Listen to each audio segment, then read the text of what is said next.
And the key word there is words, a moment in time. I remember I saw a movie one time, I don't know which one it was, but it had this phrase in it where the person says, all you need is 5 seconds of courage and you can change your whole life. And it's true, right? You can change your whole life in a moment of decision. If you just get yourself in a courageous state, that doesn't mean you're not afraid.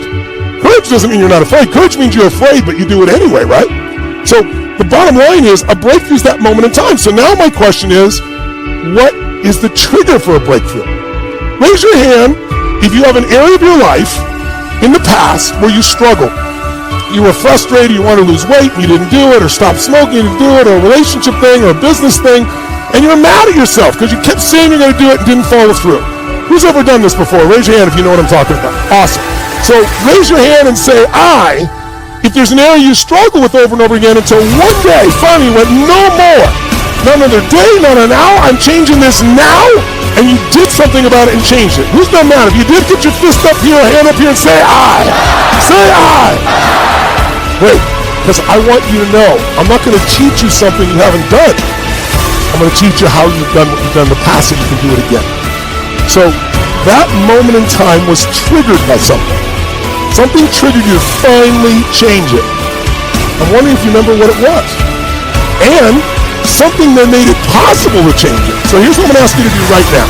I'm going to ask you to sit up in your chair, and whether it's on your computer or your iPad or a piece of paper and pen, I want you to jot down, if you would please, write down at least one breakthrough you've had where you struggled with something for a long time, smoking, drinking, eating, a relationship, a business thing, finance, and then one day you finally hit a threshold and you finally broke through. You had the breakthrough, you got the insight, and you acted on it and changed your life for the better. And here's how I want you to do this. I want you to write down, I'll put it up on the screen for you right now. Here's the steps. I want you to first write down, what was your breakthrough? That's a situation, again, where you struggled for a long time, you finally broke through. What was it? And then secondly, what was the moment that made you change it? What triggered you? So maybe write that word. What triggered me? What made changing a must, not a should? It was a should before. I should do this, I should do that, and one day, no more. Like maybe, have you ever done this? How many of you have ever stayed in a relationship way too long? Who's ever done this before? Way too long, right? And why'd you stay? You weren't even happy. Because like being alone might be more scary than being with this person. I'd rather deal with the devil I know than the devil I don't know, right? But you may have come across a day where you'd also say, well, it'll be better in the future. Or it used to be good. You change time zones if the present doesn't feel good. But if you ever had a breakthrough in a relationship, you probably went, you know what? It's been painful in the past, it's painful now, it's going to be painful in the future. I'm out of here. Who's ever finally got out of a relationship because your brain went no more? Who's done this before? Say I. So I want you to write down a breakthrough. It can be personal, it could be a body, it could be a business one. Write down at least one. If you get more than one, if you get more than one down, great. But then what moment triggered you to finally change it? What was different at that moment? Did you get so mad? Or did you get so worried? Or did you get so excited? Or did you get around? Like what triggered it? And then finally, what made it possible to have that change last? Was it a change in your beliefs about yourself or what you're doing? Was it a change in emotion? Or you just got more passion? Or you got pissed off enough to change it? Was it meeting somebody who already succeeded? You thought, God, if they can do that, I can do this. You know, was it learning a new skill that made it possible? So I want to know, what was the breakthrough? You struggled, you turned it around. What was the moment that changed it? What made you finally do it that moment? What trigger? And then what made it possible? What strategy? What insight? What person? What emotion? What role model? What new belief made it possible? And I'm going to have you take 4 minutes and do this as fast as you can, okay? Sit up in your chair, we'll put some music on, rock and roll. And I think the word discipline has kind of gotten a bad name. We think about it in terms of punishment. I'm not talking about discipline in that way. I'm talking about discipline in the sense that you forego immediate pleasure for the exchange of long-term self-respect. Solo, living means doing what you love to do. And if I have to fall here and there to do what I want to do in life, then so be it. And he just walked away. Never saw him again. That was it. But that statement really had me thinking. And it had me thinking hard because I learned something that day. That's when I realized the true key to success. You see, I always thought if I could just fear the act of failing, and if I fear it like crazy, I will succeed.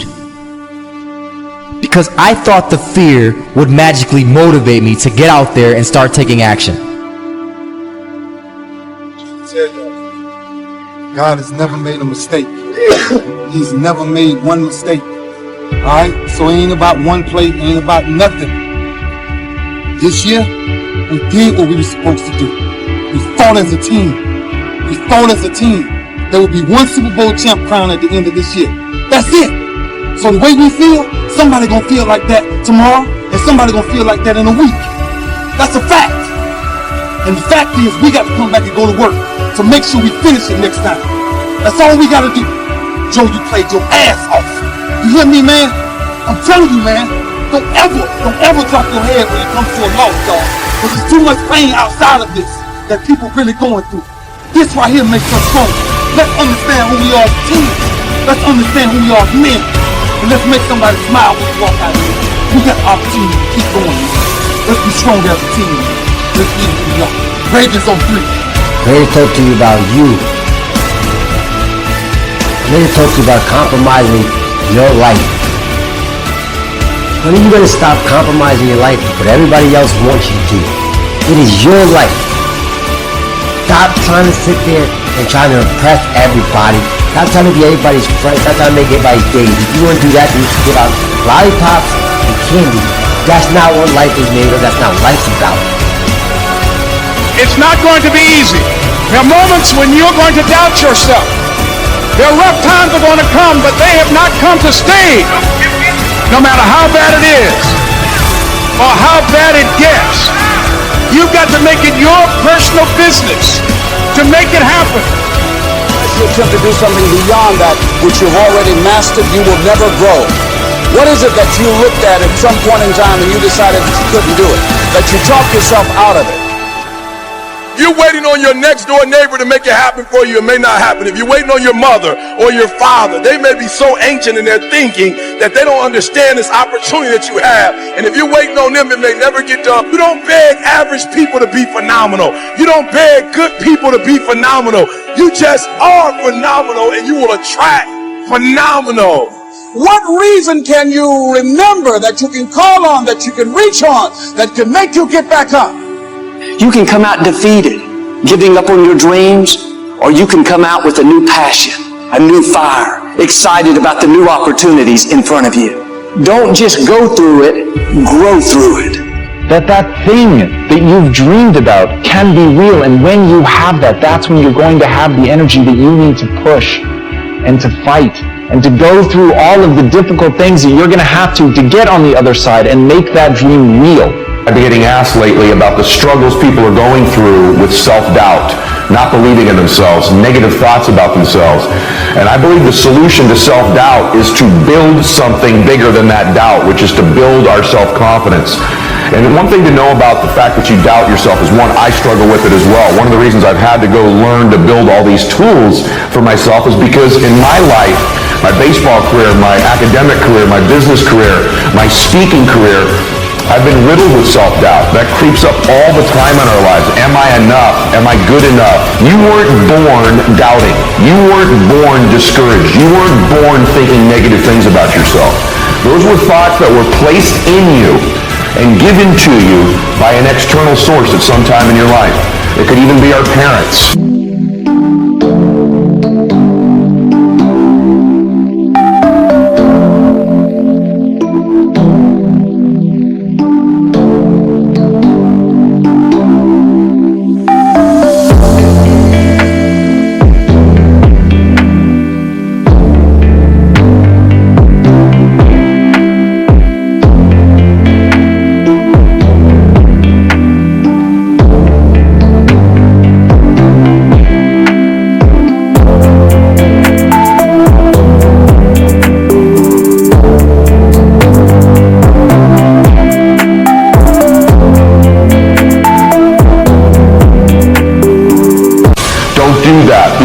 Sit down, be a good boy, be a good girl. Maybe it was criticism you received as a little one that you may not even remember to this day. The process of building self-confidence is actually very easy, believe it or not. Self-confidence is self-trust. Self-confidence is building a reputation with yourself that you keep your word to you, that you keep the promises you make to you. When I meet somebody who has a ton of self-confidence, I don't look at that as somebody with a big ego. There's a difference.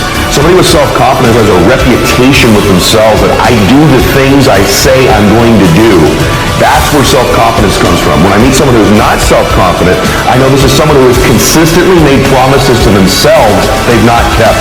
They've started a diet and done it for a while but not kept it. They've made a commitment and goals to go make a certain amount of money in business, and they started down the road but then they didn't deliver on it long term. To get up at a certain time of the morning and then they don't do it. And so they have a process and a habit in their life more often than not of not keeping the promises they don't make to other people. They don't keep the promises they make to themselves. And so the cool thing is, self-confidence is an internal game. You do not need external accolades, external admiration in order to build self-confidence. You don't need any of those external forces. It's all done internally.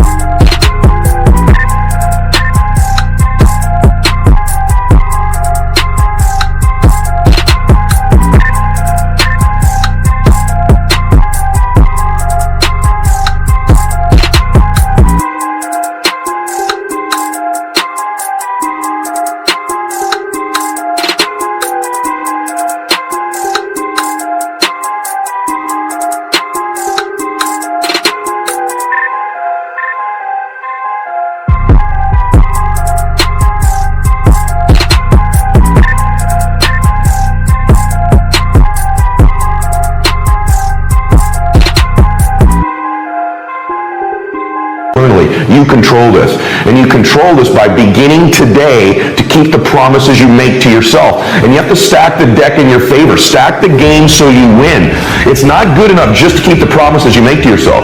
You must acknowledge it when you do it to you to give yourself credit to create confidence momentum, is what I call it. So whether that's setting the deck where you're going to get up a little bit earlier, you're going to make a certain amount of phone calls you miss, a certain amount of appointments, you're going to eat a certain amount of calories in your fitness, you're going to spend a certain amount of time with your children or your parents, and you begin to do these things you say you're going to do. You say simple things like, I'm going to lay out my clothes the night before I go to bed every night, before I go to sleep, so when I wake up that decision's made for me. And believe it or not, the fact that you just do something that simple that you then deliver on begins to build confidence. You say, I'm going to stretch in the morning when I get up, and you do it. All of a sudden, I'm not going to check my phone for 30 minutes. All these habits I teach, when you just begin to do the things you tell yourself you're going to do, you begin to build self-confidence, which is this reputation with yourself. So ask yourself a question right now. What is one thing right now, one promise I can make to myself that I'm going to begin to keep starting this minute and begin to do it? It could be how often I'm going to pick up a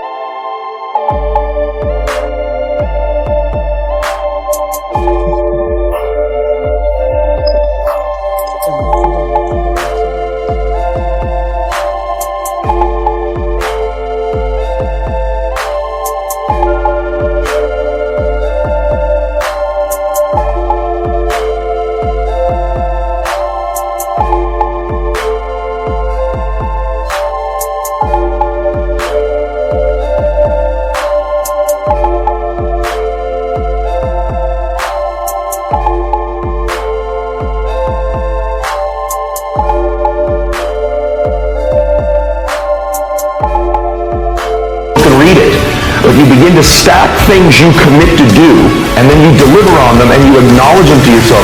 You're in the process of building self-confidence. Why is that so important?